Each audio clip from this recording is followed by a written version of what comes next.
outside. Well, good morning, everyone. I feel like this is Groundhog Day. Every day is a snow day around here, and I'm still trying to feel a little bit better. We had a storm come through last night, and our power went out from about midnight to 4 in the morning, so I had a hard time sleeping. But we're back. We have power today, so I'm grateful. Percy, you all done? Okay, come back in. No, he doesn't like walking on this mat, so he'll walk around the mat. Silly little boy. So today, I've been doing a little bit of laundry. I've been getting prepped to start working on my buttons and sewing on a ribbon on my ladies cardigan flee. This is the pattern that I loosely used for it. I've had some questions, and hopefully I'll get to that in a little bit. I don't know, we're all decorated around here pretty much for Christmas. I am just planning on doing some knitting. I packed orders this morning. Thank you so much for those orders. And I don't know, that's kind of my day, me and Percy right now. So I got my work done. Now I'm going to sit down and knit, watch a few of the Vlogmases. I'm going to catch up with sweet Skein of mine. I'll catch up with Chelsea Yarns.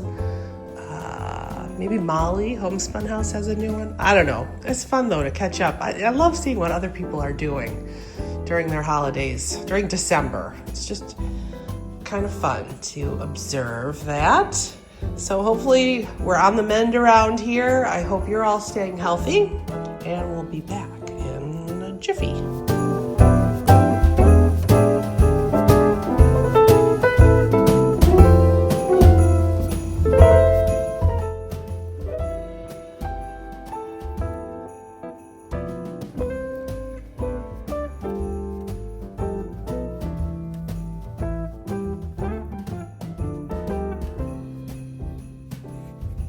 Hey, it's me.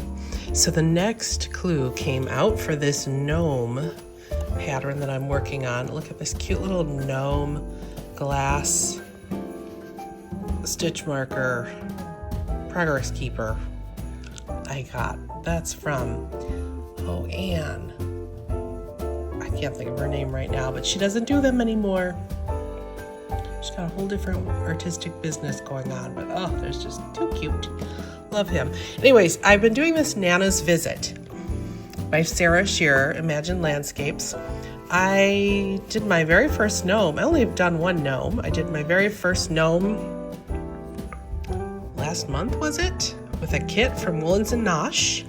And, well, I have him. Let's see if I can zoom, because I'm kind of lazy right now. But that's the first gnome I did, and I loved him. I had so much fun knitting him.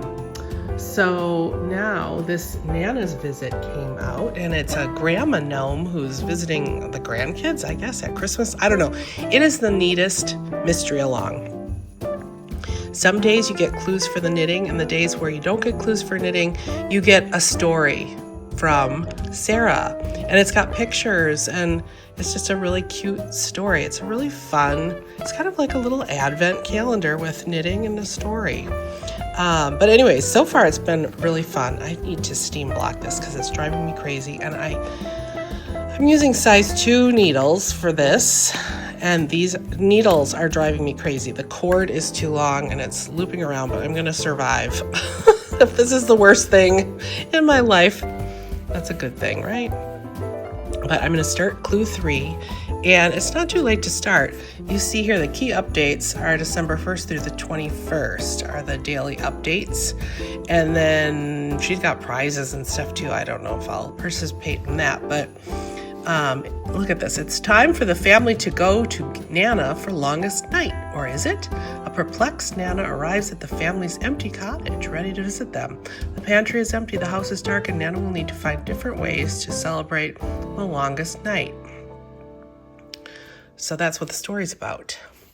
I'm learning some new techniques, or I'm doing some new techniques to me during the Gnome, and it's just so well thought out and fun. So I highly recommend you take a look if you're interested. It is not too late to join. You can go on Ravelry, and I'll try and remember to put a link here in the description box.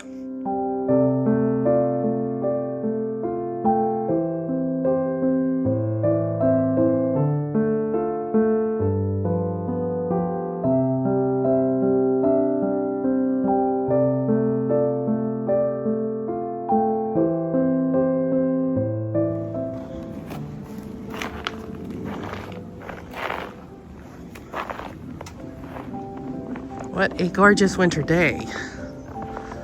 Wow.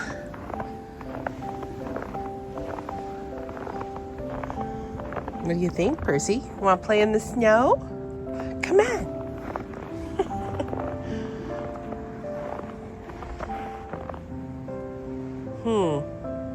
I don't think he's interested. Oh, it's been a nice afternoon. I made myself some lunch. And I'm actually feeling a little bit better.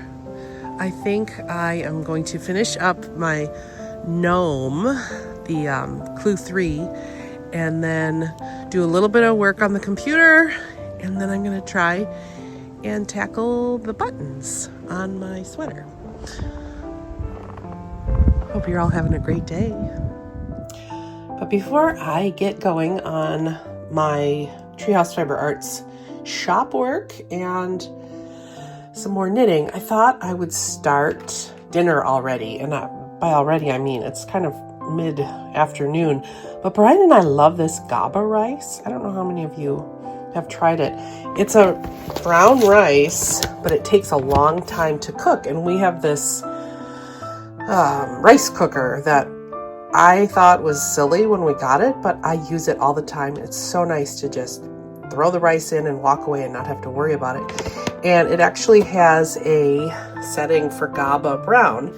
And so I'm going to make GABA brown rice. It's supposed to be the healthiest form of whole grain brown rice.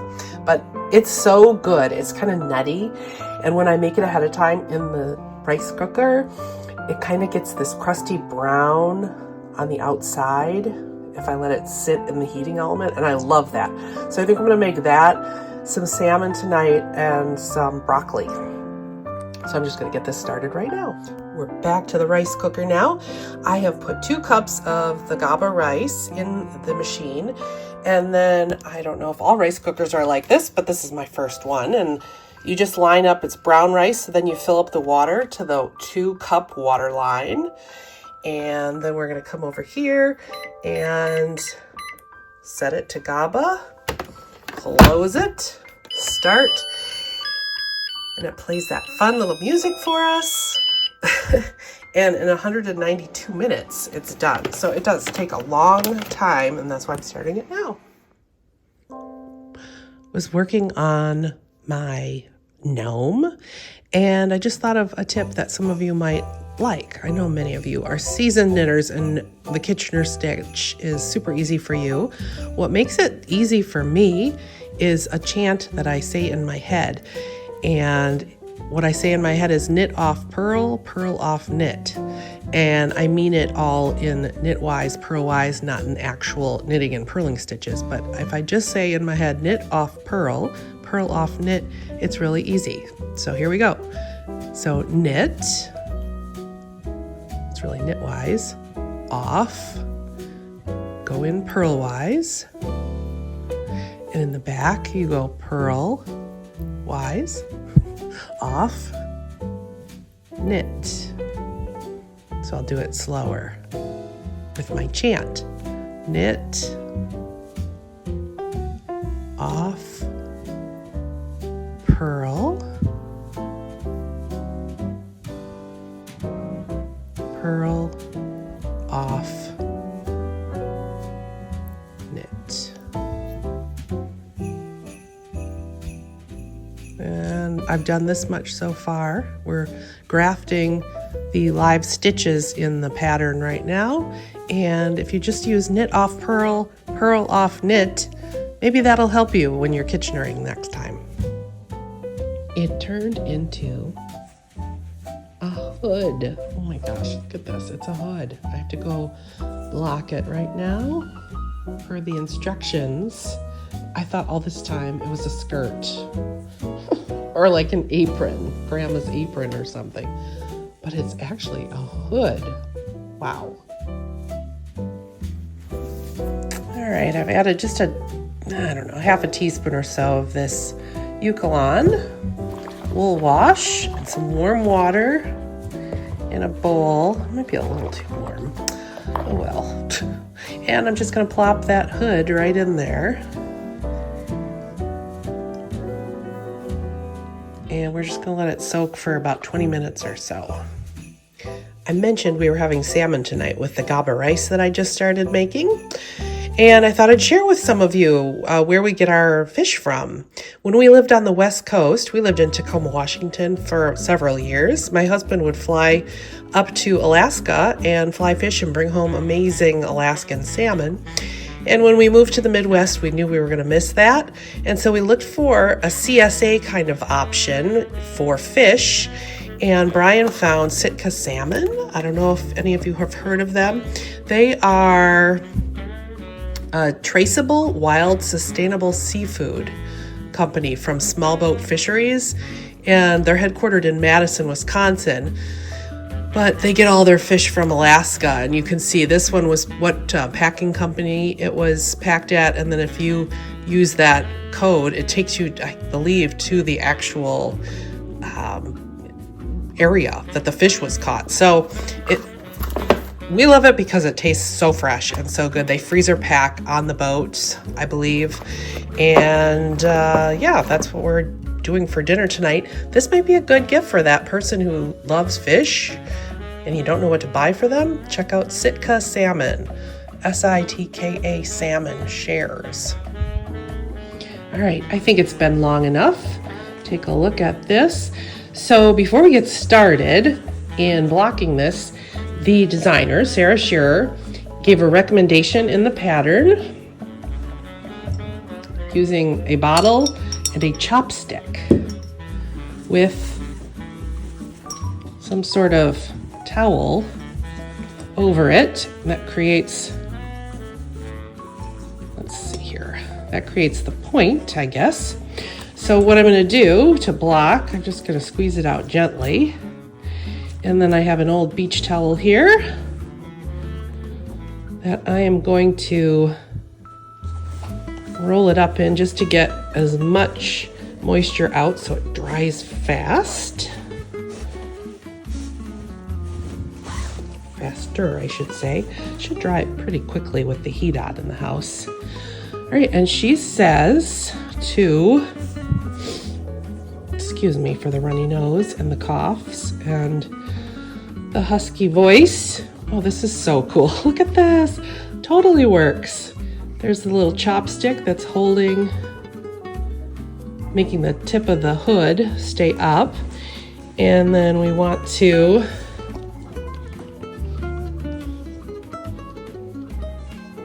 make this edge of the hood stay down. Kind of want to fix this a little bit.